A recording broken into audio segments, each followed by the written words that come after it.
અને કિનારા ઉપર જઈ અને ત્યાં નદીના કિનારે બેસી ગઈ છે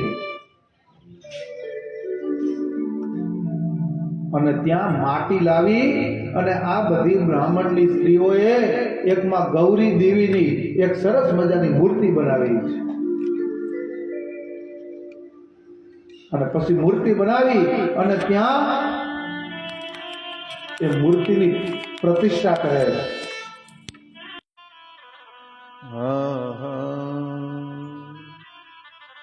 પ્રતિષ્ઠા સર્વદેવાનાં પ્રતિષ્ઠાન્તે કરોમ્યત્ર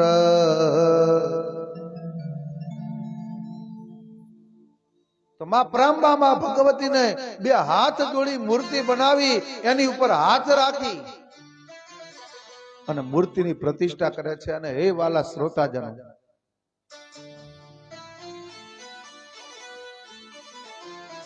એ પણ સમજાવ્યું છે કે તમે ગમે એવું મંદિર બનાવો, એ મંદિરની અંદર તમે ગમે તેવી મૂર્તિઓ લાવો, પણ એ મૂર્તિની અંદર પ્રાણ ક્યારે આવે? જ્યારે બ્રાહ્મણો મંત્ર બોલે ને ત્યારે એ મૂર્તિની અંદર પ્રાણ આવે છે. બાકી તો એ મૂર્તિને એમને તમે સ્થાપિત કરી દો ને તો એ મૂર્તિની અંદર પ્રાણ ન હોય. એક હાથું ચાલુ રાખો ને બાપુ, ગમે એક હાથું.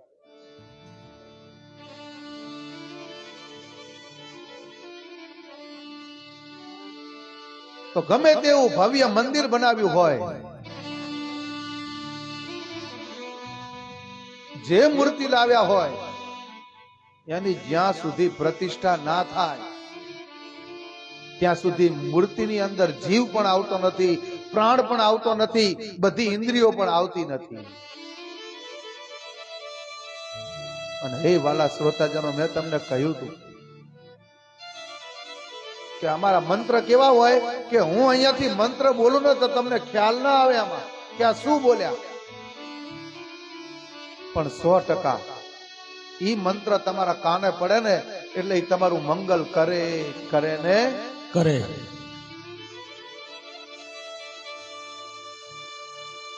કે જ્યારે કોઈ પણ મૂર્તિની પ્રતિષ્ઠા થતી હોય ને ત્યારે અમારા પોદેવો શું કરે કે તમારો ડાબો હાથ જે છે ને હૃદય ઉપર રાખવાનો હોય અને તમારો જમણો હાથ જે કોઈ મૂર્તિ હોય એ મૂર્તિ ઉપર રાખી અને બોલાવે, ઓમ આમ રીમ રીમ રીમ રીમ રીમ રીમ રીમ રીમ રીમ ઓમ રીમ નમઃ ઇહ પ્રાણાહ. જેમ આપણા શરીરની અંદર પ્રાણ છે એવા મૂર્તિની અંદર પ્રાણ આવે એવો એક ભાવ છે. ઓમ આમ રીમ આમ રીમ ઇહ જીવઃ ઇવ સ્થિતઃ. આપણા શરીરમાં જ્યાં જીવ છે અને આપણે જીવીએ છીએ એમ મૂર્તિની અંદર જીવ આવે.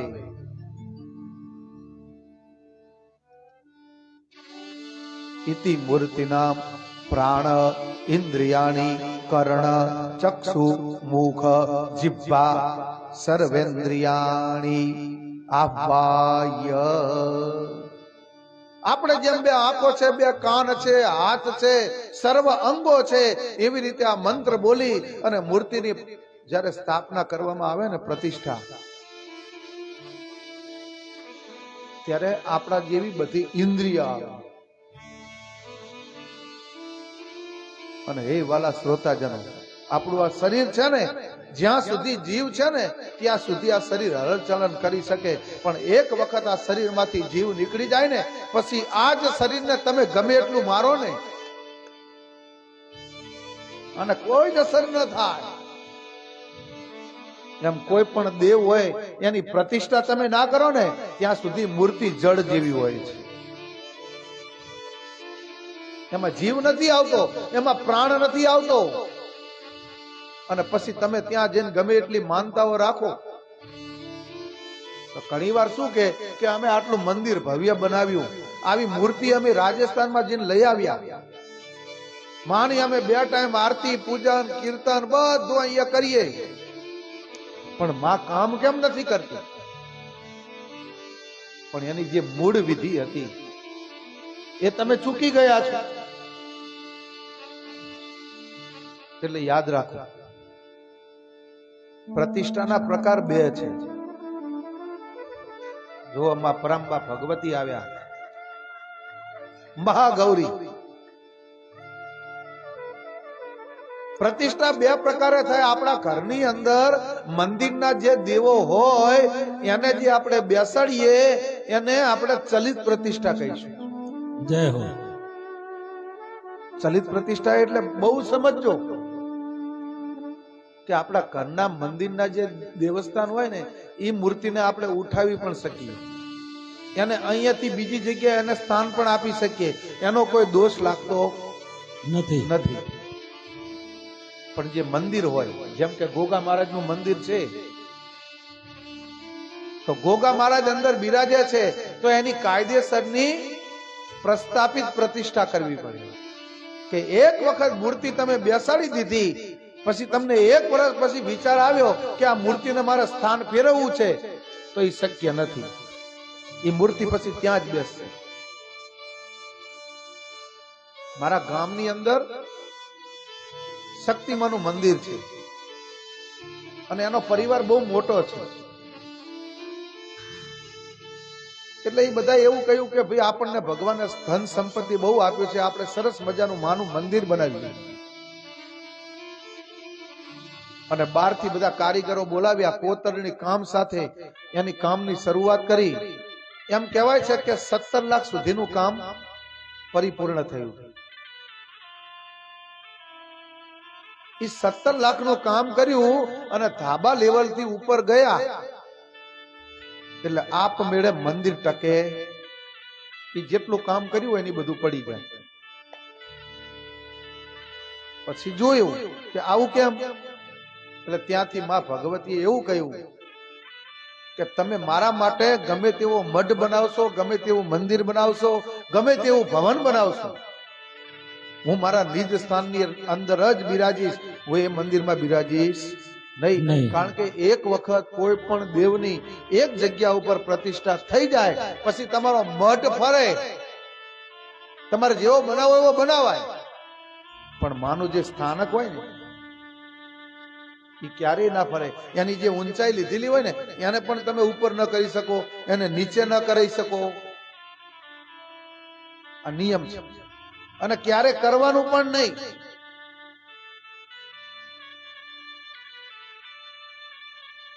અને ઘરની અંદર તમારા મંદિર હોય ને એમાં હંમેશા એટલું યાદ રાખવાનું કે એક ને એક મૂર્તિ ઘરની અંદર 3 ન હોવી જોઈએ. ઘણા ઘરની અંદર હું દર્શન કરવા માટે જાઉં, આ મારી પધરામણી હતી હમણાં કે મહારાજ અમારા ઘરની અંદર આવી અને તમે તમારા પગલા પાડો, એટલે અમે આખા ઘરની અંદર ઘણી જગ્યાએ ફરીએ, જોઈએ દેવસ્થાન. તો દેવસ્થાનની અંદર 3 ગણપતિ મેં જોયા છે. ગણપતિની પૂજા કરો પણ દેવસ્થાનની અંદર મૂર્તિ એક જ હોવી જોઈએ. તમારી પાસે ફોટા ઘણા બધા હશે તો ચાલશે, પણ મૂર્તિ હંમેશા એક જ રાખવાની. અને નિત્ય આપણો સનાતન ધર્મ અને સંસ્કૃતિ કહે છે કે 5 દેવની પૂજા નિત્ય કરવી જોઈએ. પેલા ગણપતિ દાદા, બીજા આપણા કુળદેવી, ત્રીજા ભગવાન સૂર્યનારાયણ, ચોથા છે સૂર્યાદિ 9 ગ્રહ અને 5મા છે મહાદેવ. આ 5 દેવની પૂજા કરો એટલે તમે 33 કોટી પ્રકારના દેવોની પૂજા કરી. જય હો. એમાં બધું જ આવી જાય છે. અને એટલું યાદ રાખજો, 33 કરોડ દેવતાઓ નથી. આપણે એવું કહીએ છીએ ને કે ગાયની અંદર 33 કરોડ દેવતાઓ છે. 33 કરોડ નહીં, 33 કોટી પ્રકારના દેવો. 1 કોટીની અંદર ઘણા બધા હોઈ શકે, એવી 33 કોટી છે. અને બીજો પણ એક નિયમ છે કે ઘરનું જે દેવસ્થાન હોય ને એની અંદર આ રીતે વીંત ભરવાની. એક વીંતથી વધારે મૂર્તિ ઊંચી આપણા ઘરના દેવસ્થાનમાં હોવી જોઈએ નહીં, નકે એનું યોગ્ય ફળ મળતું નથી. આપણું શાસ્ત્ર એવું કહે છે કે ઘરના જે દેવસ્થાન હોય એમાં દેવસ્થાનની અંદર મૂર્તિઓ કેટલી રાખવી અંતરમાં, તો કે પ્રાદેશ માત્રમ. પ્રાદેશ માને એક વીંત જેટલું. એ તમને શુભ ફળ આપશે. અને બીજું કે જો તમારે મૂર્તિ રાખવી હોય ને તો ઘરની અંદર એક નિયમ કરવાનો કે નિત્ય તમારે મૂર્તિ રાખવી હોય તો સવારમાં નિત્ય એની પૂજા થવી જોઈએ. જો મૂર્તિ તમે રાખો અને સ્નાનાદિક ક્રિયા એને તમે નહીં કરાવો તો એનો પણ દોષ લાગશે. જય હો. કાં પછી મૂર્તિ રાખો નહીં, ફોટા રાખો, એને તિલક આદિ કરો ના કરો, એને સ્નાન તમે કરાવો ન કરાવો એનો કોઈ દોષ નથી. પણ મૂર્તિ રાખ્યા પછી ફરજિયાત અમારા ભાઈઓ ના કરે ને તો અમારી આ માવડીઓ થોડું કામમાં મોડું થાય પણ આપણા ઘરના દેવસ્થાન હોય ને એની નિત્ય પૂજા કરો, દરેક દેવની માળા કરો, ભગવાનને ધૂપ અર્પણ કરો. પણ ધૂપની અંદર પણ પેલા જે સ્ટીક આવે છે, ધૂપના સ્ટીક આવે છે, અગરબત્તીનો નિષેધ બતાવ્યો છે. શા માટે નિષેધ? કારણ કે અગરબત્તીના પાછળના ભાગની અંદર વાંસ આવે છે અને અગરબત્તીની સાથે વાંસ સળગે ને ઘરમાં એ નહીં સારું.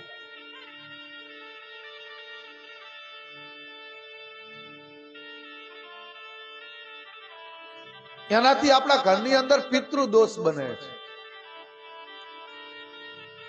કારણ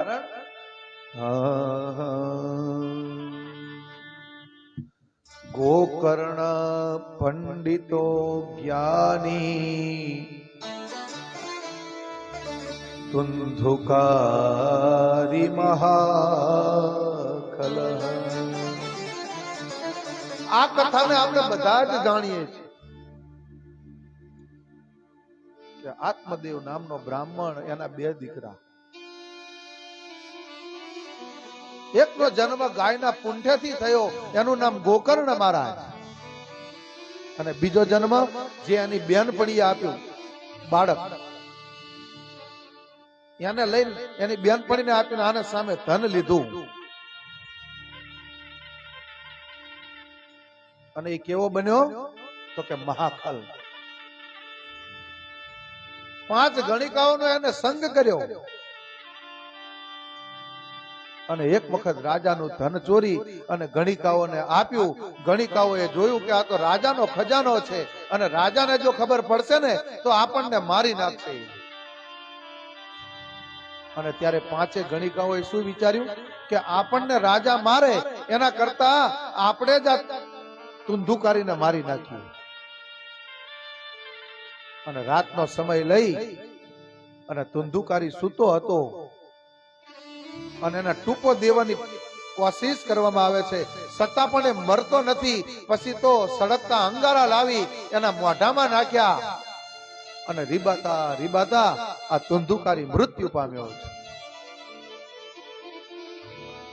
અને એ વાલા કહેવાય છે ને કે અકાળે જેનું મૃત્યુ થયું હોય ને એને ક્યારે પણ તમે ગમે એટલું કરો ને તો એને મુક્તિ નથી મળતી. કોઈ અકસ્માતમાં ગયો હોય, કોઈ આત્મહત્યા કરી હોય, એ જીવ બહુ મૂંઝાય અને એની પાછળ તમે ગમે એટલી વિધિ વિધાન કરો તો એને મુક્તિ નથી મળતી. તો ધુંધુકારીનો જીવ કઈ રીતે ગયો? મોઢામાં અંગારા નાખ્યા અને તડપાતા તડપાતા એનો જીવ ગયો. તો ગોકર્ણ મહારાજે એના માટે ગયાજીમાં જઈ અને નારાયણ બલિ કરાવી, જ્યાં દશરથ રાજાનું શ્રાદ્ધ કર્યું હતું. કોને? માં પરાંબા, માં ભગવતી, સીતાજી. આજે પણ ગયાજીની અંદર તમે જાઓ ને તો સીતાજીના પગલા પડી રહ્યા છે. એ ગોકર્ણ મહારાજે પોતાના ભાઈ માટે નારાયણ બલિ જેવા શ્રાદ્ધ કરાવ્યા અને એ શ્રાદ્ધ કરાવીને પોતાના ઘરે આવ્યા. અને ત્યાં આ ધુંધુકારી રાત્રે આવે અને અલગ અલગ અવાજ કાઢે. ઘડીક કૂતરા જેવો અવાજ બોલે, ઘડીક અલગ અલગ બધા અવાજો કાઢીને પોતાના ભાઈને બીવડાવે છે. અને વાલા, હું આજે કઈ કહી રહ્યો છું ને એ મારા ઘરની વાત નથી, આ ભાગવતજીની કથા છે.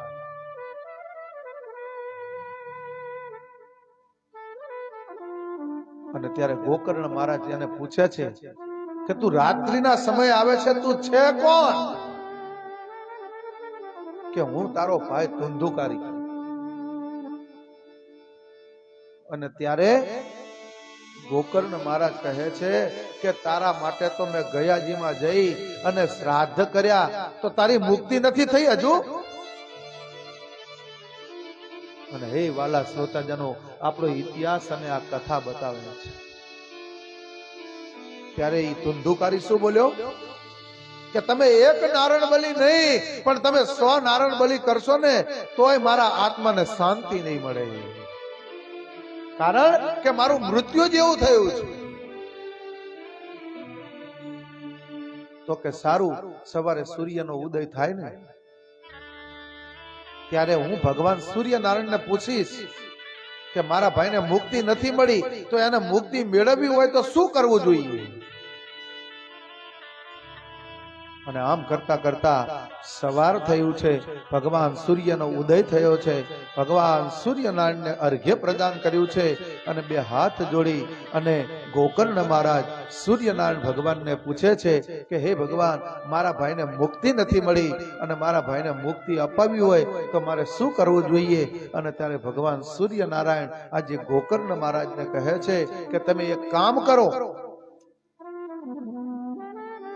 જો તમારા ભાઈને નારાયણ બલિ કરવા છતાં પણ જો મુક્તિ ન મળી હોય તો તમે ભાગવત સપ્તાહ કરાવો. તમારા ભાઈને જરૂરથી મુક્તિના દાન પરમાત્મા આપશે. અને વાલા, આ કથાને આપણે બધા જ જાણીએ છીએ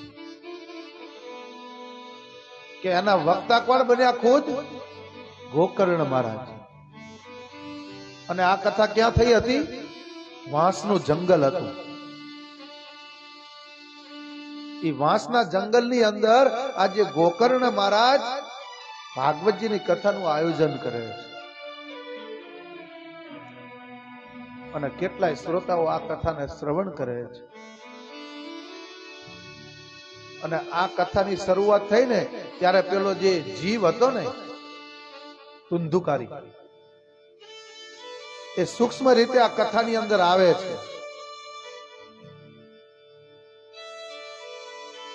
અને જેની અધોગતિ થઈ હોય ને એનું મુખ કેવડું હોય ખબર છે? સ્વાઈના નાકા જેટલું. એને ઘણું ખાવું હોય એ ખાઈ ન શકે, એને પાણી પીવું હોય પાણી ન પી શકે, એને બેસવું હોય એ ક્યાંક બેસી ન શકે.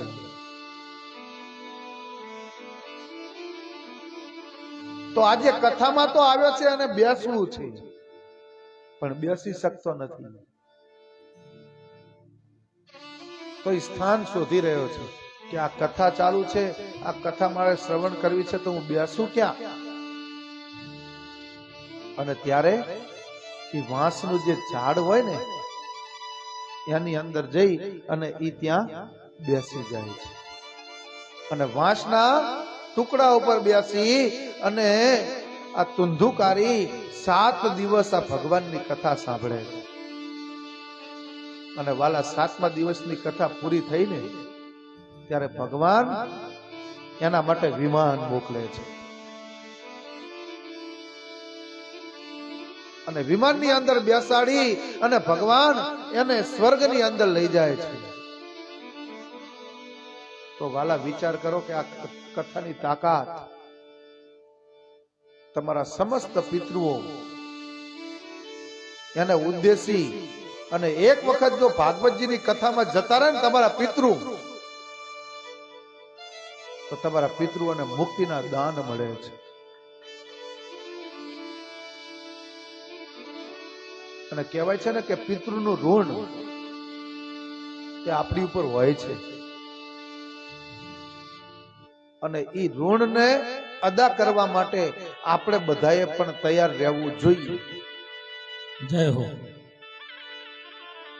કે જ્યારે આવી કઈક કથાનું આયોજન થતું હોય, આપણે ન કરાવી શકીએ આખી કથા, તો ઘણી કથાઓ એવી થતી હોય છે. જેમ કે અમારું જે એક આયોજન છે અને એ ગંગાજીનો કિનારો, પોસ્ટર તો તમે દરેકે વાંચ્યું જ હશે, ત્યાં બહાર લગાવેલું છે અને એની અંદર જેને પણ પિતૃની સદગતિ કરાવી હોય એનો ફોટો લઈ એની પોથી મૂકવામાં આવે. 7 દિવસ સુધી ગંગાજીના કિનારે એ પોથીની પૂજા કરાવવામાં આવશે અને છેલ્લા દિવસે એ ફોટો જ્યાં ત્યાં ગંગાજીની અંદર પૂજા કરાવી, પધરાવી અને પિતૃઓને મુક્તિના દાન આપી અને જે 7 દિવસ પારાયણ કે પોથીની પૂજા થઈ હશે એ પોથી યજમાન પરિવારને એના ઘેર આપવામાં આવશે અને નિત્ય એ ભાગવતજીની પૂજા કરી શકે. તો આવું ક્યાંક આયોજન થતું હોય તો આટલું આપણે કરી શકીએ. 5-10 હજાર રૂપિયા આપણે ખર્ચી શકીએ. આ એક કથાનું આયોજન તમે આવું ન કરી શકતા હોય તો આપણા પિતૃઓને ગમે ત્યારે આવું આયોજન થતું હોય તો એની અંદર ઘણા બધા ફોટા મૂકી અને 7 દિવસ પિતૃઓના ઉદ્ધાર માટે, અને એમાં ગંગાજીનો સંગમ હોય, ભાગવતજીની કથા હોય અને જ્યાં જ્યાં ભાગવતજીની કથાઓ જે આગળ થઈ છે એ બધી ગંગાના કિનારે જ થઈ છે. પરીક્ષિતનો મોક્ષ પણ ગંગાના કિનારે જ થયો છે.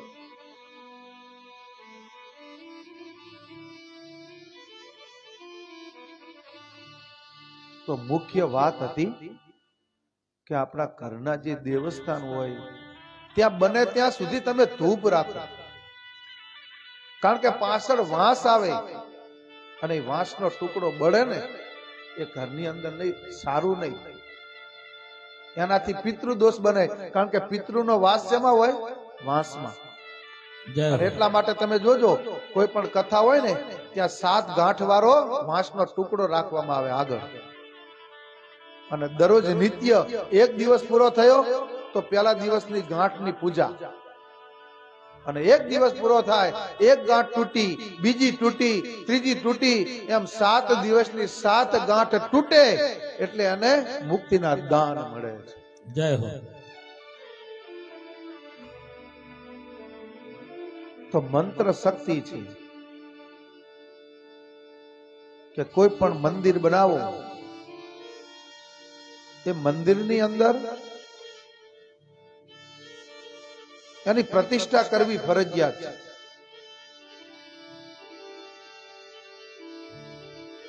પ્રતિષ્ઠા વગર દેવ પણ જાગૃત થતા નથી, કારણ કે મંત્ર એ શક્તિ છે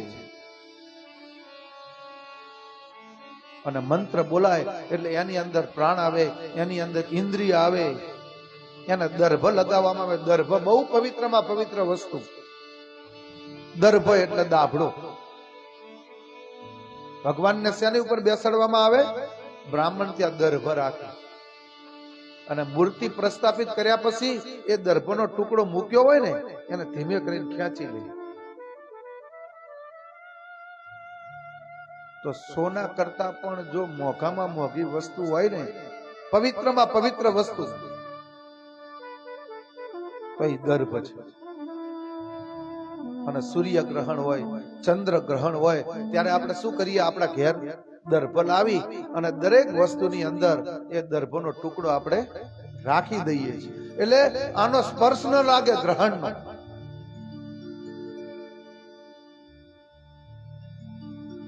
તો ગમે તેવું મંદિર બનાવ્યું હોય પણ એ મૂર્તિ તો જાગૃત ત્યારે જ થાય છે જ્યારે બ્રાહ્મણ મંત્ર દ્વારા એમાં પ્રાણ પૂરે છે અને પછી જ દેવ કામ કરે છે.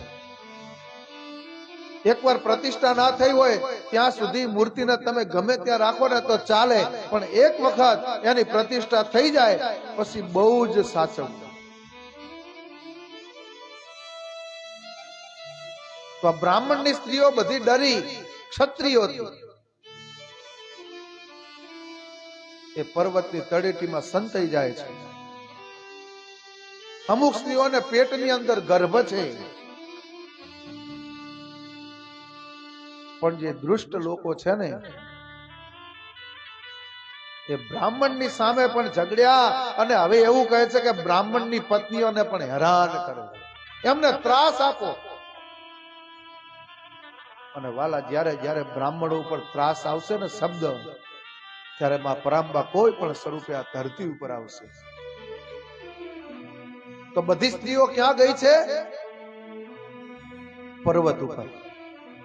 અને ત્યાં નદી છે, એ નદી પાસે જઈ અને કિનારે બેઠી છે અને ત્યાં માતાજીની મૂર્તિ બનાવી છે અને માની નદીના કિનારા ઉપર મંત્ર બોલી. કેવા મંત્ર બોલાણા? આવો આપણે પણ માતાજીની પ્રતિષ્ઠા કરીએ. હરિ ઓમ મનો જ્યોતિ જુખતાંબા જસ્ય બૃહસ્પતિ ચદ્દમે મંતનોત્વરિષ્ઠં જદ્દઘો સમિમંદધાતુ વિશ્વે દેવા સહિહમાદયંતામો પ્રતિષ્ઠા. થોડો અવાજ આપજો બાપુ. તો આ મંત્ર બોલી અને માતાજીની પ્રતિષ્ઠા કરી છે. પણ આ મૂર્તિ કેવી છે? ચલિત પ્રતિષ્ઠા છે કે આ મૂર્તિને તમે ગમે ત્યાં લઈ જઈ શકો. અને એ મૂર્તિની પ્રતિષ્ઠા કરી, એની પૂજા કરી માં ગૌરીની. અને માને શું પ્રાર્થના કરી કે હે માં, અમે તારી પૂજા એટલા માટે કરી રહ્યા છીએ કે હે માં તું અમને મૃત્યુ આપ. કારણ કે ક્ષત્રિયો અમારી પાછળ પડ્યા છે. આજે એમનાથી સંતાઈ અમે અહીંયા આવ્યા છીએ માં. અમારા જે પુરુષો હતા ને એમને પણ આ ક્ષત્રિયોએ ખૂબ ત્રાસ આપ્યો છે. આ વાત જેવું કરી રહ્યો છું એ ભૃગુ વંશની કથા છે. અને માની સામે મરણ માગે છે કે હે માં, ગતિસ્ત્વમ ગતિસ્ત્વમ ત્વમેકા ભવાની. અમારા માટે જો મોટામાં મોટું કોઈ સરણું હોય ને માં, તો હે માં પરાંબા, હે માં ભગવતી તું જ છે. અને આજે મરણ માટે આ બ્રાહ્મણની સ્ત્રીઓએ માની સામે નિશ્ચય કર્યો છે. અને વાલા આપણી કુળદેવી હોય ને, અને ગમે તેવું દુઃખ આવ્યું હોય ને, અને આ મારો અનુભવ છે કે જ્યારે જ્યારે આખી દુનિયા આપણને કોઈ મદદરૂપ ન બને ને, ત્યારે માં પરાંબામાં ભગવતી પાસે પહોંચી જજો બાપ. અને તમારા હૃદયની વાત હોય ને એ તમારી કુળદેવી માં પરાંબા ભગવતીના સન્મુખ મૂકી દેજો. અને એ વાલા શ્રોતાજનો એની ઉપર વિશ્વાસ રાખજો, એની ઉપર શ્રદ્ધા રાખજો. આજે સવારે જ હું ગયો તો અહીંયા વડા હનુમાનજીના દર્શન કરવા માટે. અને ત્યાંના જે પૂજારીજી હતા એ મને મળ્યા. અમે બેઠા હતા, અમે સત્સંગ કર્યો. અને મને એક એમને લેખ બતાવ્યો હનુમાનજી મહારાજનો, હમણાં જ બનેલો. એમને મને એવું કહ્યું કે બાપુ, એક આ હનુમાનજીના ભક્ત હતા, અને અમદાવાદની મોટામાં મોટી હોસ્પિટલ, ડોક્ટરો ત્યાં છૂટી પડ્યા હતા કે આ ભાઈને આ નહીં મટે. અને ત્યાંથી એ ભાઈએ મને વિડીયો કોલ કર્યો અને એમ કહ્યું કે મને હનુમાનજી મહારાજના દર્શન કરાવો. મારી સાથે આ સાઉન્ડ વાળા ભાઈ પણ હતા, આ ભૂદેવ પણ હતા. અમે ત્રણે આ લેખને જોયો પણ ખરો અને વોટ્સઅપ ની અંદર એમને બધે મૂકેલા છે અને એની પાછળની જે કોમેન્ટો લોકોએ કરેલી છે કે ડોક્ટરો મને આવું કહે છે દાદા, અને એને દાદા ઉપર ખૂબ ભરોસો હતો. હું ત્યાં તો નથી આવી શકતો, પણ આ વિડીયો કોલના માધ્યમથી હે હનુમાનજી મહારાજ, જો મારું આ દુઃખ આવ્યું છે અને આ રોગ જે થયો છે ને એ જો મને મટી જશે ને તો વધારે કાંઈ નહીં, એક તોરણ લઈ અને તારા સાનિધ્યમાં આવીશ ને તને તોરણ ચડાવીશ. ભગવાનને પૈસાની જરૂર નથી, એ તો તમારું એક શ્રીફળ તમે ભાવથી માનો ને. અને પછી મને બતાવ્યું કે થોડાક જ દિવસની અંદર, એક જ મહિનાની અંદર જે ડોક્ટરો હાથ નતા પકડતા અને એક મહિનાની અંદર દવા વગર દાદાએ એ રોગ એને મટાડી દીધો.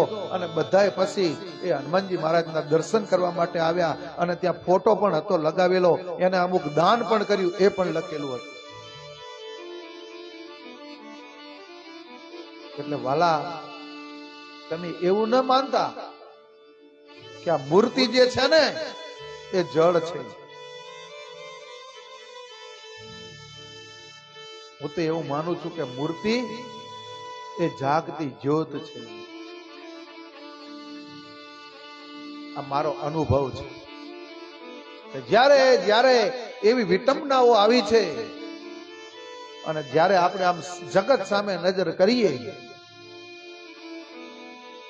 તો લોકો આપણું જે દુઃખ આવ્યું હોય ને એને શાંત કરવાનો પ્રયત્ન ન કરે, પણ આ દુઃખમાં વધારો કઈ રીતે થાય આવું જ્યારે કરે ને આપણી પાસે બીજું કોઈ ઓપ્શન ના હોય ત્યારે આપણી માં પરંબા માં ભગવતી જનેતા. હું કરું વિનંતી માં આપને, એ સુધારજો મારી મતી માં, સરસ્વતી માં ભગવતી માં, સરસ્વતી માં ભગવતી.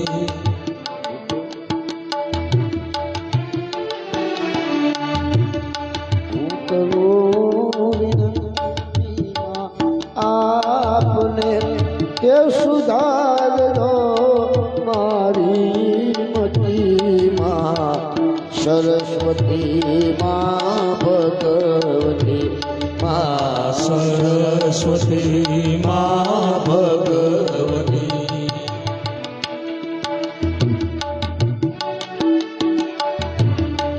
વામંગ વીણાધાર, વામંગ વીણાધારણી, કર પુસ્તક માળાઓ પતિ, કર પુસ્તક માળાઓ પતિ, શોભે સવારે હંસની, શોભે સવારે હંસની, સુત જ્ઞાનની ચો અધિપતિ માં, સરસ્વતી માં, સરસ્વતી માં, સરસ્વતી માં ભગવતી. હું કરું વિનંતી માં આપને, એ સુધારજો મારી મતીમાં, સરસ્વતી માં ભગવતી માં, સરસ્વતી માં ભગવતી.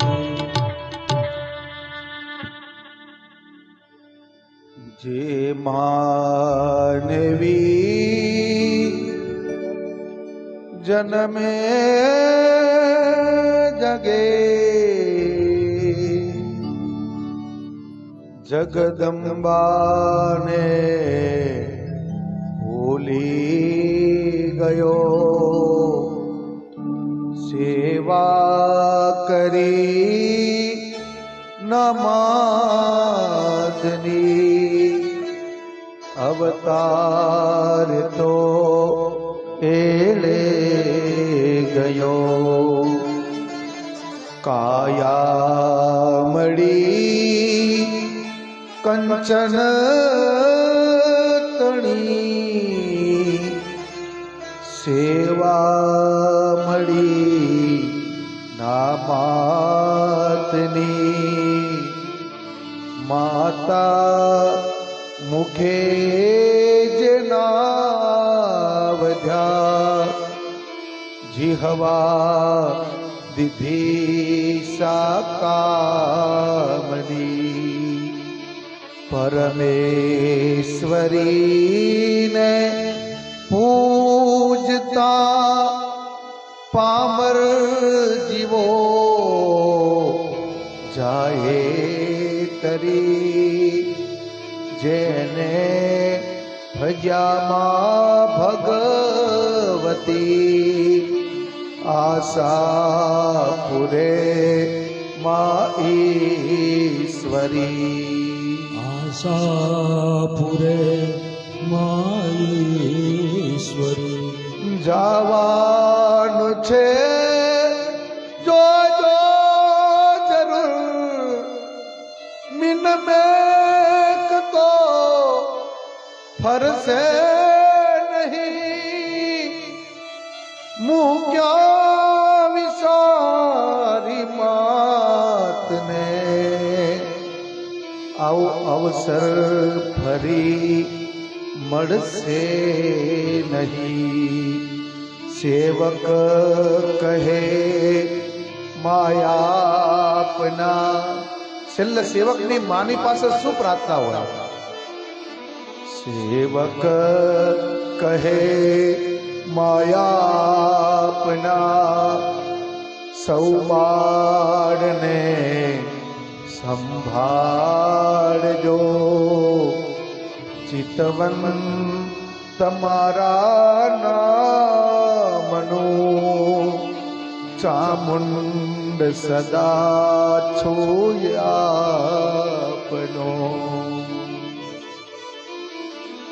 જેવો ગણો તેવો તમારો, મન પુત્ર જાણી પાણજો, મન પાપના પંથે જતા, અધવચથી પાછો વાળજો,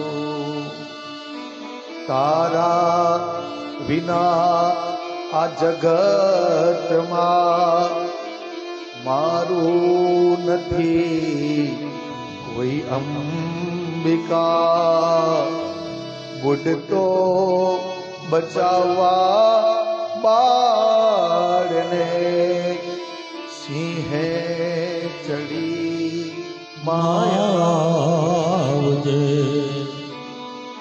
તો એક ભક્તએ માં પરંબામાં ભગવતીને આવી પ્રાર્થના કરી છે, જય હો.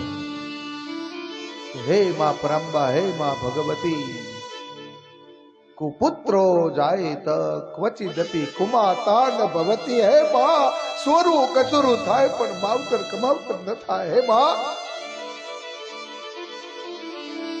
અને જ્યારે આનો કંદોરીઓ આવી માની સામે બેસી જ્યારે પ્રાર્થના કરે ને, ત્યારે માને જરૂરથી સાંભળવું પડે કે માં, મારી ગતિ તું જ છે, તારા સિવાય મારું જગતમાં કોઈ નથી. અને આ બ્રાહ્મણની સ્ત્રીઓએ અહીંયા મૂર્તિ બનાવી, એની પ્રતિષ્ઠા કરી, અને મૂર્તિ તો માટીની છે. અને અમારી બહેનો દશામાં જ્યારે આવે ને ત્યારે એની મૂર્તિ પણ પહેલાના સમયની આજે પણ માટીની જ હોય છે, પણ એના રંગ રોગાન કરેલા હોય. એ મૂર્તિને તમે જેમ તેમ ન માનતા બેનો. એક વખત તમે એની ઉપર ચોખા ચડાવી અને માં દશામાં એનું નામ આપી દો ને, એટલે 10 દિવસ માટે માં પરંબામાં ભગવતી એ દશામાના સ્વરૂપે આપણા ઘરની અંદર બિરાજે છે. કોઈ પણ વસ્તુને તમે જડ છે એવું ન સમજશો. હે વાલા, આપણું શાસ્ત્ર તો એવું કહે છે કે જ્યારે શકુંતલાની વિદાય થઈ ને ત્યારે આપણા વૃક્ષો રડ્યા છે. હવે ઘણા એવો પ્રશ્ન કરે કે વૃક્ષોને થોડી આંખો હોય.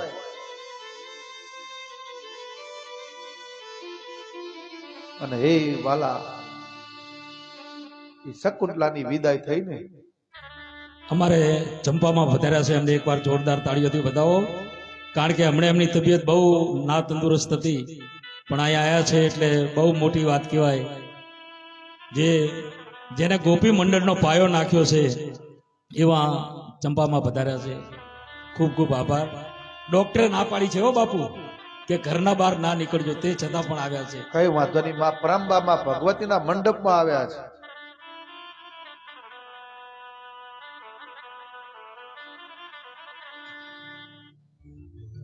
તો માં પરંબા, માં ભગવતી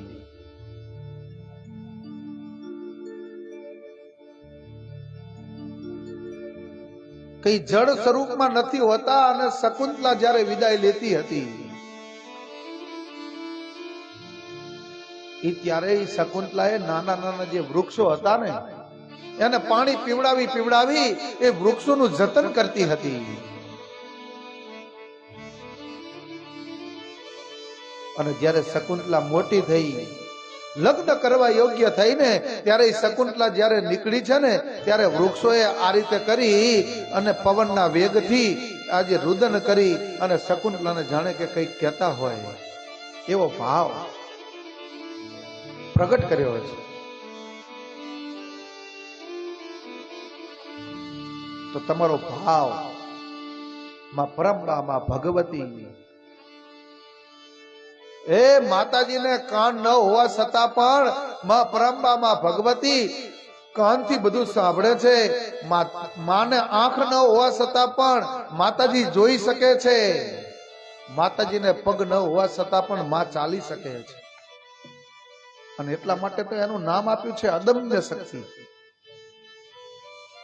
આ શક્તિ કઈક એવી છે. તો જ્યારે બ્રાહ્મણ પત્નીઓએ આ રાજાના ત્રાસથી માં પરંબાની મૂર્તિ બનાવી, એની પ્રતિષ્ઠા કરી, બે હાથ જોડી અને માને પ્રાર્થના કરી અને માને કહ્યું કે હે માં, અમારે જીવવું નથી, અમને તું મૃત્યુ આપ. અને એ સમયે માં પરંબા, માં ભગવતી, કોઈ પણ એક સ્ત્રીને માતાજી સપનામાં ગયા છે, મહાગૌરી, અને એક સ્ત્રીના સપનામાં જઈ અને માં પરંબા, માં ભગવતીએ એમને કહ્યું છે કે જાઓ, કાલ સવારથી આ તમે બધી જ સ્ત્રીઓ છો ને, પણ એમાંથી કોઈ પણ એક સ્ત્રી પોતાની સાથળની અંદર ગર્ભને ધારણ કરશે, પેટમાં નહીં.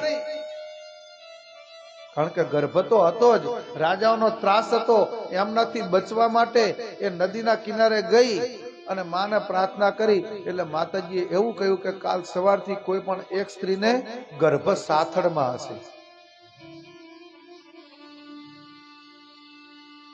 અને એ સાથળમાં જે ગર્ભ રહેશે ને એમાંથી એક પુત્ર ઉત્પન્ન થશે.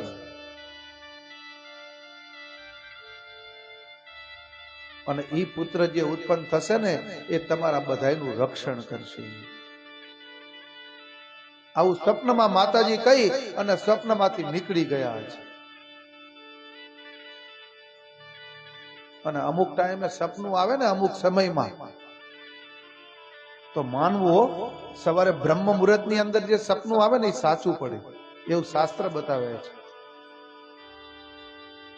પણ સપના માતાજીના આવે તો બરાબર છે, નકે એક ભાઈને હમણાં સપનું આવ્યું ને તે આના પગ બે કોકે બાંધી દીધા, તે આખી રાત નકરો આમ આમ કરીને ખાટલો આખો તોડી નાખ્યો. સવારે જાગ્યો કે આ શું? ઈ કે મને કોકે બાંધી દીધો હતો.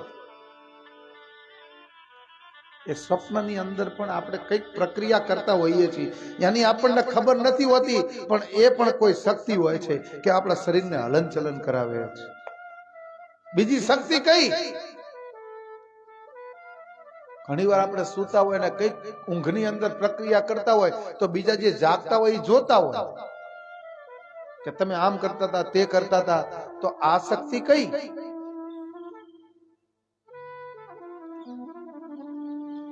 અને માં પરંબા માં ભગવતી આવું સપનું આપી અને સવારમાં નીકળી ગયા અને એક સ્ત્રીને સાથળની અંદર ગર્ભ રહ્યો છે. જે માં જગદંબાએ સપનું આપ્યું હતું એ પ્રમાણે એક સ્ત્રીને પેટની અંદર ની પણ સાથળની અંદર ગર્ભ રહ્યો છે. અને વાલા દેવી ભાગવતની અંદર આની આખી કથા છે. આ ગર્ભ કેટલા સમય સુધી રહ્યો? 100 વર્ષ સુધી. અને આપણને આશ્ચર્ય થાય, તમે જુઓ ભાગવતજીની કથાની અંદર સુખદેવજી મહારાજના જન્મની કથા છે. સુખદેવજી મહારાજ કે મારે આ દુનિયામાં આવવું છે પણ મને માયાનો ભય લાગે છે કે હું કદાચ જન્મ લઉં તો માયા મને પકડી લેશે. અને હે વાલા શ્રોતાજનો, આ કથાને આપણે બધા જ જાણીએ છીએ કે 15 વર્ષ સુધી એ સુખદેવજી મહારાજ માના ગર્ભમાં રહ્યા હતા. અને 15 વર્ષ પછી જન્મ થયો ને ત્યારે કેવા લાગતા હતા? અજાન બાહુ, જેના હાથ આ ટીચણ સુધી ફેલાયેલા છે, અલકા નગરી આટલા સુધી ફેલાયેલી છે, જાણે કે મહાદેવ દાદા એવો વેશ.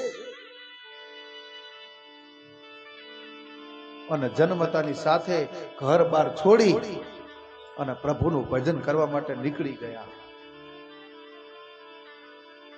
અને આ બાજુ વ્યાસ નારાયણ, હે પુત્ર, હે પુત્ર, હે પુત્ર.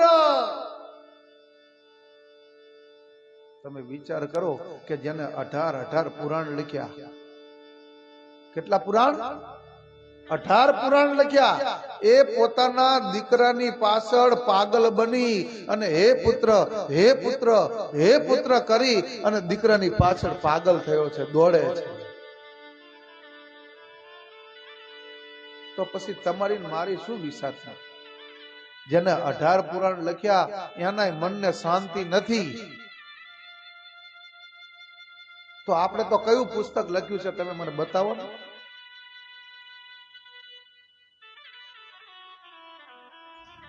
તો માની કૃપાથી 100 વર્ષ સુધી તેને આ ગર્ભને સાથળની અંદર ધારણ કર્યો છે. અને આ બાજુ બધા ક્ષત્રિયોને ખબર પડી અને એ બધા ક્ષત્રિયો ભેગા થઈ અને આ સ્ત્રીઓ જ્યાં હતી ત્યાં બધા આવ્યા છે. અને જે ગર્ભવતી સ્ત્રી હતી ને એ નાસવા લાગી, દોડવા લાગી ક્ષત્રિયોને જોઈ. અને એ જ્યારે ક્ષત્રિયો ત્રાસ આપવાની તૈયારી કરવા લાગ્યા ત્યારે માં પરંબામાં ભગવતીની કૃપાથી એક પુત્ર અહીં ઉત્પન્ન થયો છે સાથળમાંથી.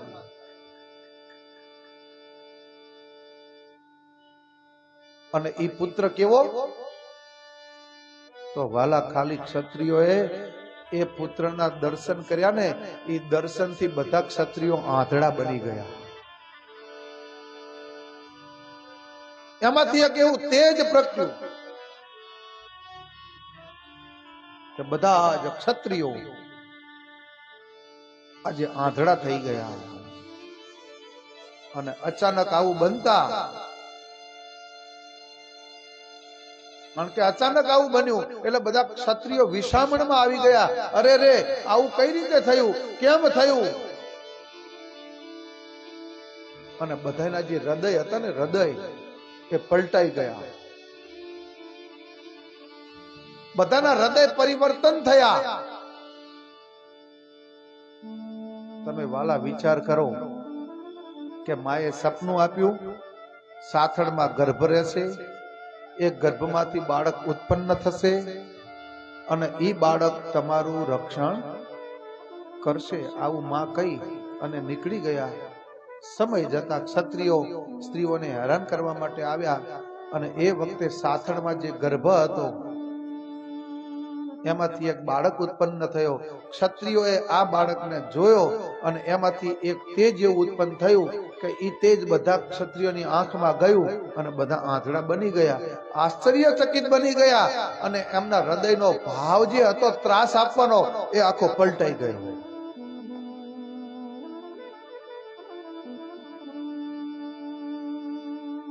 આ કઈ કૃપા?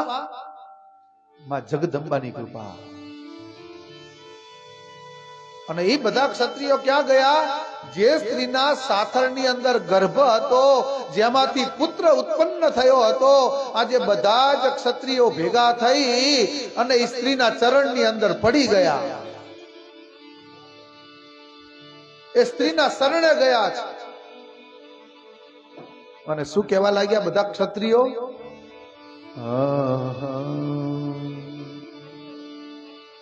तेरी शरण मैया, तेरी शरण,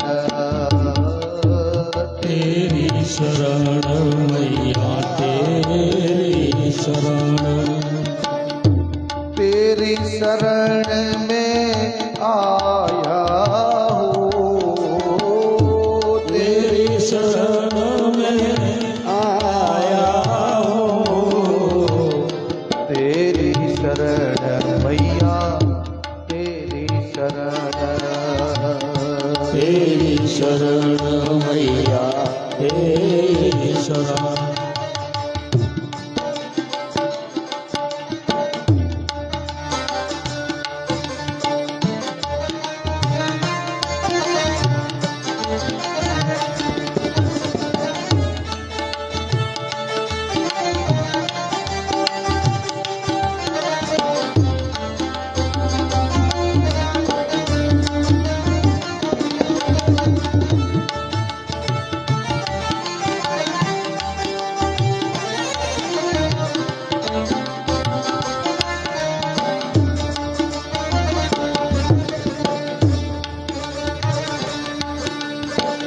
तेरी शरण मैया, तेरी शरण, तेरी शरण मैया, तेरी शरण.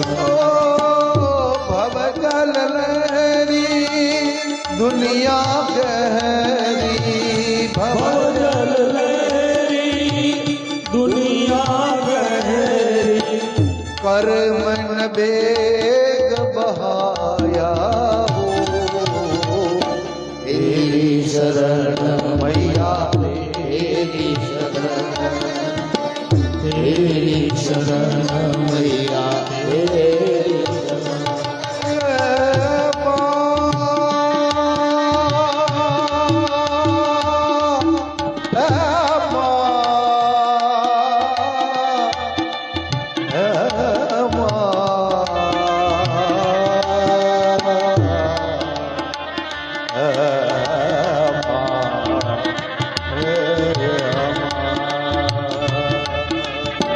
तेरी शरण मैया, तेरी शरण, तेरी शरण मैया, तेरी शरण. कोई ना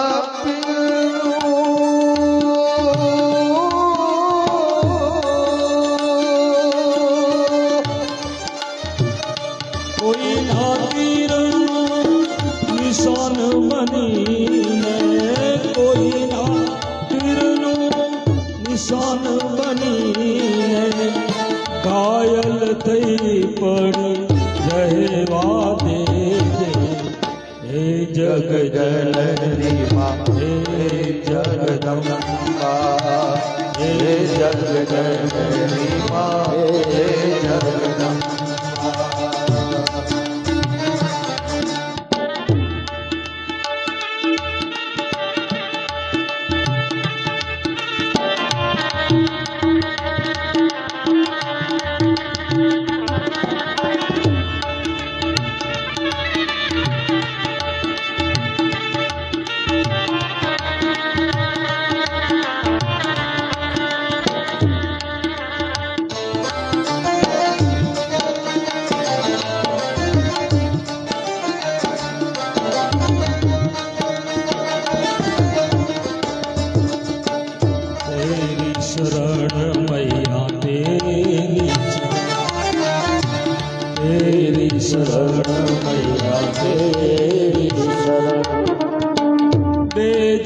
શક્તિમાં દેજે ભક્તિ, દેજે શક્તિમાં દેજે ભક્તિ, દુનિયાનું દુઃખ સહેવા દેજે.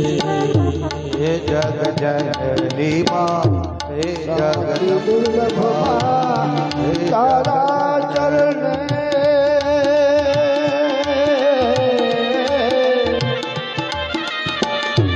શાંતિ દુર્લભમાં તારા ચરણે એમાં તું મને બોલે લેજે, એમાં તું મને બોલે લેજે. હે જગજનની હે જગદંબા, હે જગજનની હે જગજનની માએ જગદંબા, હે જગજનની મા, હે જગદંબા.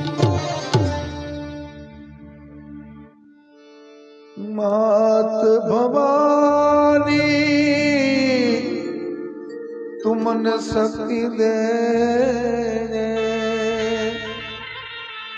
હે ફૂલ બની માં સુગંધ તું દે,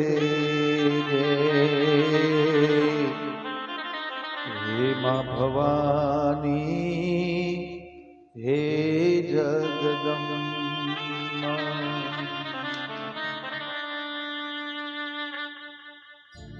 તો બધા જ ક્ષત્રિયોના જે હૃદય હતા ને એ પલટાઈ ગયા. અને ત્યારે ક્ષત્રિયોએ શું કર્યું? આજે બાળક મુનિની સ્તુતિ કરી છે. ત્યારે બાળકે શું કહ્યું કે હે ક્ષત્રિયો, તમે હવે અહીંયાથી ક્રોધ રહિત થઈ અને તમારા ઘેર જાઓ.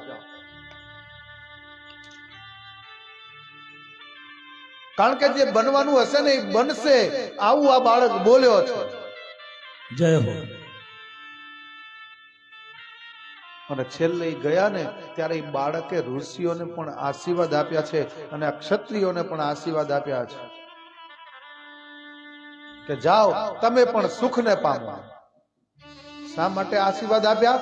કારણ કે એમનો હૃદયનો ભાવ પલટાયો.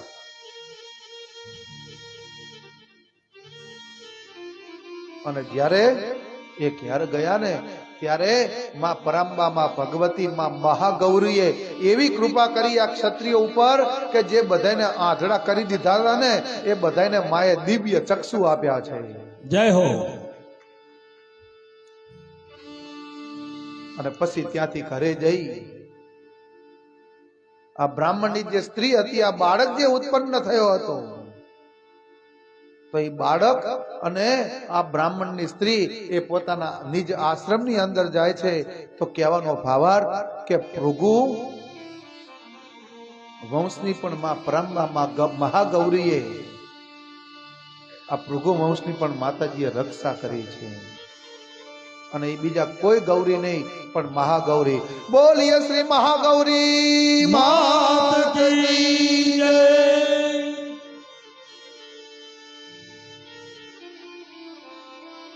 અને વાલા કહેવાય છે ને કે તમે કથામાં આવ્યા અને આ માના પરચા વિશે તમે સાંભળ્યું, તો આજથી તમે બધા કઈક નિયમ કરજો. આપણે પૂજા ના કરી શકીએ તો કાંઈ વાંધો નહીં, પણ સવારમાં ઉઠી અને એક નિયમ લેજો. આપણા કુળદેવીનું મંદિર અહીંયા ના હોય, ભલે બીજે ક્યાંય હોય, પણ માતાજીનો ફોટો તો હોય ને ઘેર. સવારમાં ઉઠી અને સૌથી પહેલા હું કઈ જ ક્રિયા નહીં કરું, પેલા માં પરાંબા મારી કુળદેવીના હું દર્શન કરીશ. અને નિયમ લેશો ને તો માં પરાંબા, માં ભગવતી તમારા જે કોઈ મનના મનોરથ હશે ને પરિપૂર્ણ કરશે. અને કથા સાંભળ્યા પછી આમે કઈક નિયમ લેવો જોઈએ. તમે નિયમ લો, એ નિયમને તમે પાડો ને તો જ તમારી સાંભળેલી કથા એ સાર્થક કહેવાય. અને મને અહીંયા એક વાતનું સ્મરણ થાય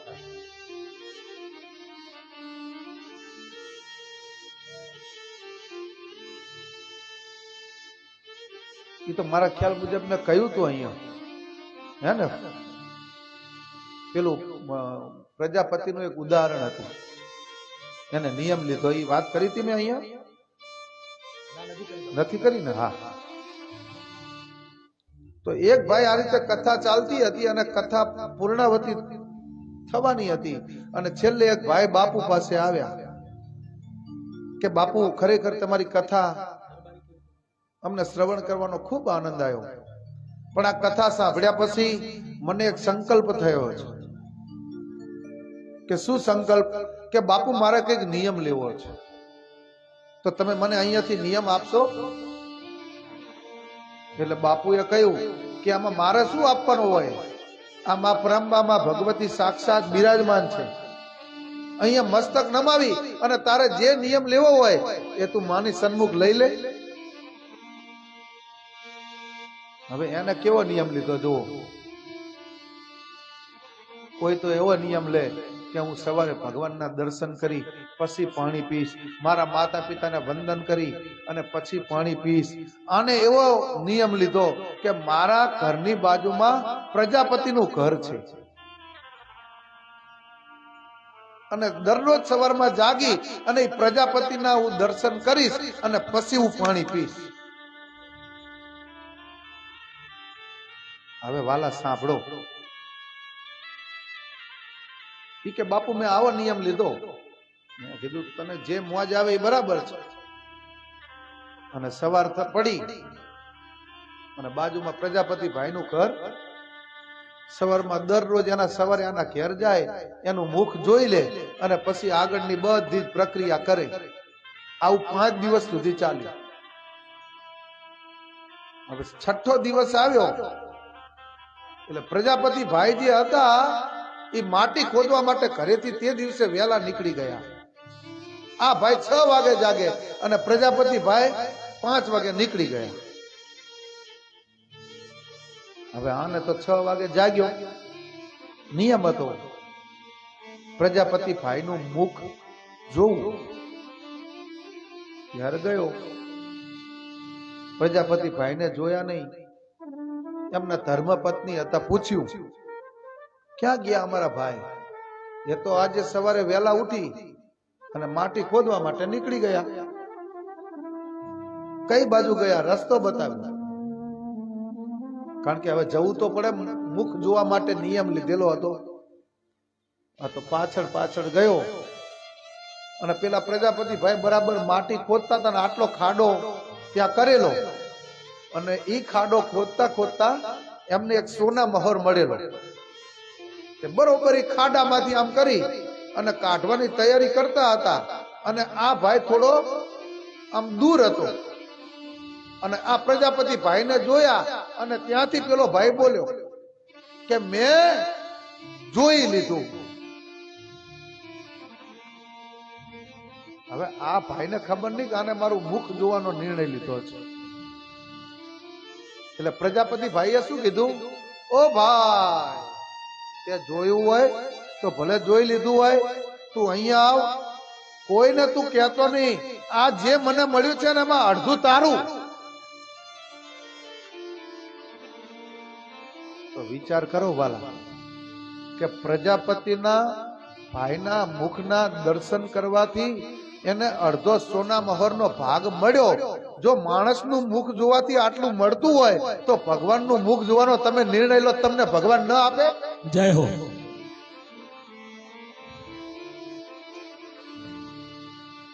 એમ જીવનની અંદર કઈક નિયમ લેજો.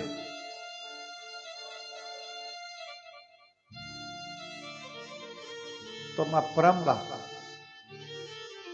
માં ભગવતીએ આ ભૃગુ વંશની રક્ષા કરી છે. અને ગઈકાલે આપણે છેલ્લે ચર્ચા કરતા હતા ધુમ્ર લોચન અને ચંડમુંડ નો વધ. અને આ ચંડમુંડ કેવા હતા કે માં પરંબા, માં ભગવતીને એવું કહેતા કે તું મારી પત્ની બની જા. એટલે માં એને સમજાવવાનો પ્રયત્ન કરે છે કે હે મૂર્ખ, તું સમજી જા હજુ હું મહાગૌરી છું ને ત્યાં સુધી સારું છે, અને પછી મારે કાલિકાનું રૂપ લેવું પડશે. અને આમે તમે જુઓ, સ્ત્રી ક્યારેક ક્યારેક મહાકાલીનું સ્વરૂપ પણ ધારણ કરે હો. અમે પેલો યજ્ઞ કરતા હોય ને, એટલે પતિ પત્નીને લગ્નને બહુ સમય થયો હોય, એટલે હું યજ્ઞ કરવા જાઉં ને એટલે ઘણા યજમાનો એવું કે ભૂદેવ આજ તો પુષ્પમાલા એકબીજાને પહેરાવરાવો. કારણ કે અમુક ટાઈમે લાયસન્સ ને રિન્યુ કરવું પડે, એની તારીખ જતી રહે તો સમય સમય અને રિન્યુ કરવું પડે. એક બાર જાને કહા ગયે વો દિન ઉસકો યાદ કીજીએ. જે ગયેલા દિવસો છે એ બ્રાહ્મણો, એ તમે જાન લઈને ગયા હોય, એ બધું આપણને યાદ આવે. અને એ દિવસે આપણે શું બનીને ગયા હોય? વર રાજા. અને વરનો અર્થ શું થાય? વરનો અર્થ થાય શ્રેષ્ઠ. જે શ્રેષ્ઠ છે એક દિવસ માટે એ શ્રેષ્ઠ છે, પછી બીજા દિવસથી તો ભલે ગમે તેવો હોય. એક જગ્યાએ હું લગ્ન કરાવવા ગયો ને, તે વરરાજાને ઘોડા ઉપર બેસાડીને એનો વરઘોડો કાઢ્યો. મને કે મહારાજ આ બધું ખોટું છે. મેં કીધું કેમ? કે આપણને ઊંચા શા માટે બેસાડે, ખ્યાલ છે તમને? ના, મને ખ્યાલ નથી. વરઘોડો તો લગ્ન હોય એટલે દરેક વ્યક્તિનો કાઢવો જ પડે ને વરઘોડો તો. એટલે કે એની અંદર એક ભાવ સંકળાયેલો છે. એ ભાઈ કે મને સરસ સમજાયું હતું એને. મેં કીધું તમે જ સમજાવો ને, કે ઊંચે બેસાડી અને આપણને બતાવે છે કે આ નીચે જે બધા ઉભેલા છે ને એ બધાએ લગ્ન કરેલા છે, અને જેને લગ્ન કર્યા છે ને એના પગરખામાં ચપ્પલ નથી, એટલે કાલથી તારો સમય આવવાનો છે. આ જોઈ લેજે તું. પરણ્યા એટલે પતિ ગયા, એવી કઈક સિરિયલ આવતી. હા, દરેક નથી કહેતા કે બહેનો છે એ તો શક્તિનું સ્વરૂપ છે, તો ભાઈઓ શું? લો અમાર મોદીભાઈ કે સહન શક્તિ.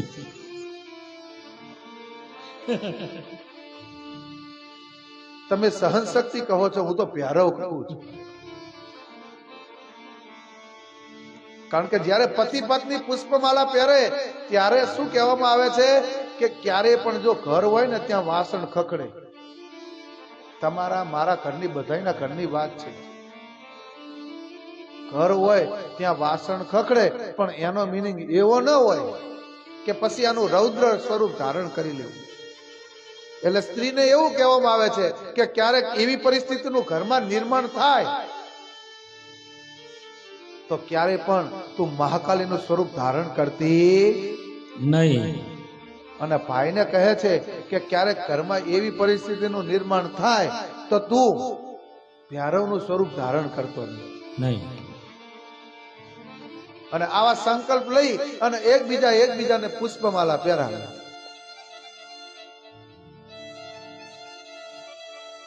તો ક્યારેક આ અમારી માતાઓ મહાગૌરી જ છે, હું તો એવું કહું છું. પણ જયારે સમય આવે ને ત્યારે માં કાલિકા, માં પાવાગઢ વાળી, માં પરંબા, માં મહાકાળી, અને એનું સ્વરૂપ તમે જોઈ લેજો, વિકરાળ સ્વરૂપ. કે જયારે યુદ્ધ મેદાનની અંદર જાય અને તારે માતાજીનું એક સ્વરૂપ જે શાંત સ્વરૂપ નથી, તો દેવોએ આ તુમ્રલોચન અને ચંડમુંડ કેવા હતા? 100 વર્ષ સુધી તપ કરીને બ્રહ્માજી પાસે વરદાન મેળવ્યું કે અમારું કોઈ પુરુષથી મૃત્યુ ન થાય. બ્રહ્મા લડવા માટે આવ્યા, વિષ્ણુ આવ્યા, ઇન્દ્ર આવ્યા, બધા દેવો આવ્યા. આજે બધાને હંફાયા છે આ ચંડ અને મુંડ. અને બધા દેવો વિસામણમાં આવ્યા અને માં પરંબા, માં ભગવતીને પ્રાર્થના કરી કે હે માં પરંબા, હે માં ભગવતી, તમે અમારું રક્ષણ કરો, કારણ કે આ વરદાન પામેલો છે, સ્ત્રીના હાથે જ મરશે.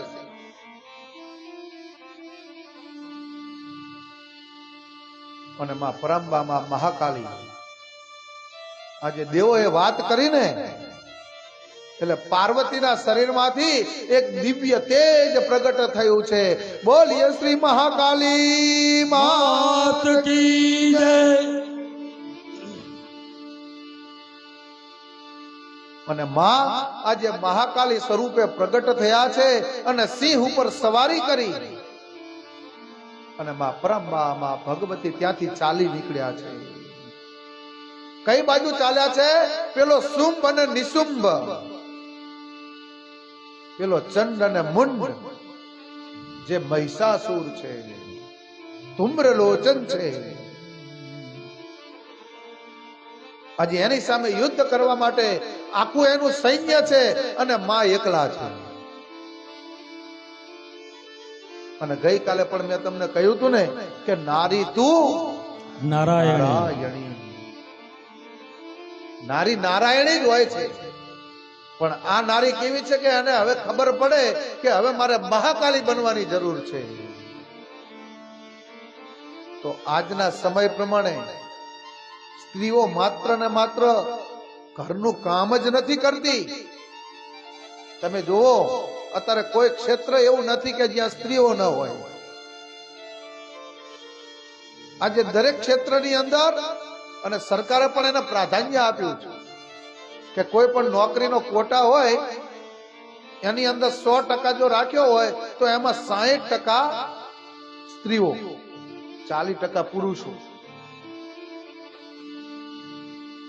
તો આ સ્ત્રીઓએ બધી જ જગ્યાએ દરેક ક્ષેત્રની અંદર આજે ચંપલાવ્યું છે. એવું નહીં કે પરણીને આયા એટલે 4 દિવાલની વચ્ચે જ કામ કરવાનું. અરે આ અમારી માતાઓ આ ઘર સંભાળે, ઘરનો વહીવટ કરે. કારણ કે કમાવાનું કોને? ભાઈઓ ને, પુરુષ ને. આપણો ધર્મ બતાવે એ કમાઈને કોને આપવાનું? સ્ત્રીઓને. સ્ત્રીઓએ શું કરવાનું? એનું વ્યવસ્થિત રીતે ઘરનું સંચાલન કરવાનું. અને આમે તમે જુઓ કે લક્ષ્મીના હાથમાં લક્ષ્મી આપો ને તો હંમેશા એટલું યાદ રાખવાનું કે ઘરની અંદર લક્ષ્મીમાં વધારો થાય, એવું શાસ્ત્ર કહે. જય હો. આ લક્ષ્મી જેની છે એ લક્ષ્મીના હાથમાં આપો એટલે ઘરની અંદર લક્ષ્મી વધે છે. કારણ કે રસોડું કોને ચલાવવાનું? અમારી માતાઓને. મહિનો 2 મહિના થાય, જો ભાઈઓ બહેનોને પૈસા ન આપે તો બહેનો શું કરે? મીઠું થઈ રહ્યું લેતા હો જાઓ. એ મીઠું લઈને મૂકે ત્યાં બીજા દિવસે મરચું થઈ રહ્યું. એટલે ઓલા ભાઈ શું કે એક કામ કરો, આ બધું તમે જ રાખો માતાજી, આ બધું તમને સોંપ્યું, તમારે જે લાવવું હોય, પણ મને હવે નહીં કહેતા કે આ થઈ રહ્યું. કારણ કે અમારી એક કહેવત છે ને કે બ્રાહ્મણ, બૈરું અને બાવો ઘરમાં આવે ત્યારથી કે લાવો લાવો લાવો.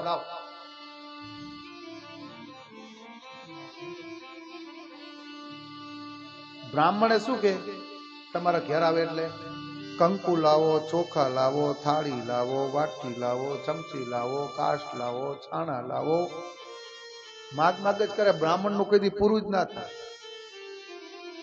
અને એટલે અત્યારે તમારે ત્યાં યજ્ઞ હોય ને તો શું કે ભૂદેવ ને કે ભૂદેવ બધું તમારે ત્યાંથી લઈને આવજો, અમારે ત્યાં કઈ માગતા નહીં, બધું તમને આપ્યું. અમારું ક્યારે પૂરું ના થાય. બધી નાની નાની વસ્તુ ખૂબ આવે.